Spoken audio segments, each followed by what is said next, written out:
मगर यहाँ साफ साफ दिख रहा है जातिवाद हो रहा है, इसको किस तरीके से देखते हैं? सबका विकास की बात इसीलिए मैंने कहा, देखिए योगी की सबसे बड़ी परिभाषा यही है, जो दूसरे का दुख अपना दुख समझे। मुख्यमंत्री जी को किसी के साथ भेदभाव नहीं करना चाहिए अगर वो मुख्यमंत्री उत्तर प्रदेश के हैं, और किसी भी घटना से राजनीतिक लाभ नहीं लेना चाहिए।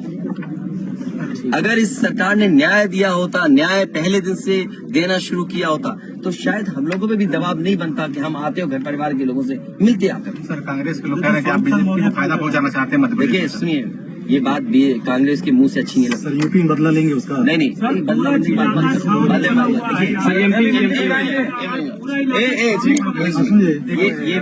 ये विषय इसलिए मैं नहीं उठाना चाहता हूँ कि ये हमारे लिए बड़ा विषय है।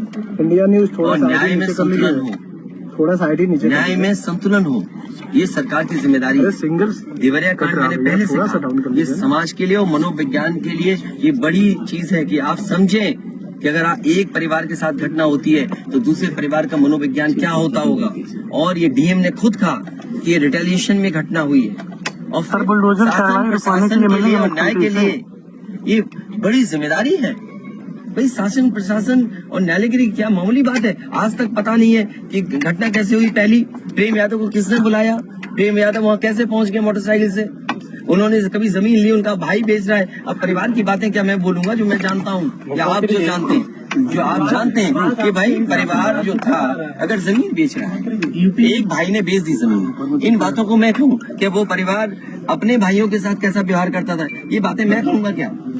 ये सब आप जानते हो। इसलिए मैं आपसे भी उम्मीद करता हूँ लोकतंत्र तभी मजबूत होगा जब न्याय मिलेगा, और न्याय की भावना होती सरकार की, तो खेतों में इतना कार्यकर्ता नेता नहीं दिखाई देता, ये जनता खेतों में नहीं दिखाई देती।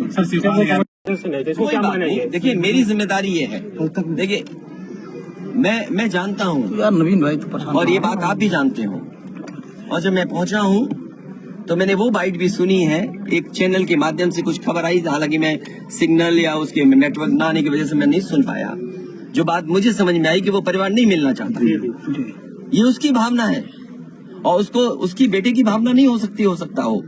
कुछ ऐसे नेता हैं जो उसको समझा रहे होंगे कि तुम मत मिलना, तुम उनको नीचा दिखा दो, अपमानित कर दो। सवाल ये नहीं, हम किसी के भी दुख में शामिल होने आए हैं। इसीलिए मैंने कहा, आपने जब बुलडोजर से किसी की माँ और बेटी को जला दिया गया और बुलडोजर चल गया, आप उस परिवार के उस बेटे से मिलने नहीं गए। उस बेटे को इस सरकार ने ठंड में नंगा किया था। अरे हम तो कहते हैं उस बेटे से तुम क्यों नहीं गला मिलते हो जाकर, क्यों नहीं मिलते जाके सरकार? यूपी में बीजेपी मैं आर्थिक सहायता इस परिवार की भी, और अगर वो परिवार कहेगा तो मैं उस परिवार की भी मदद करूंगा।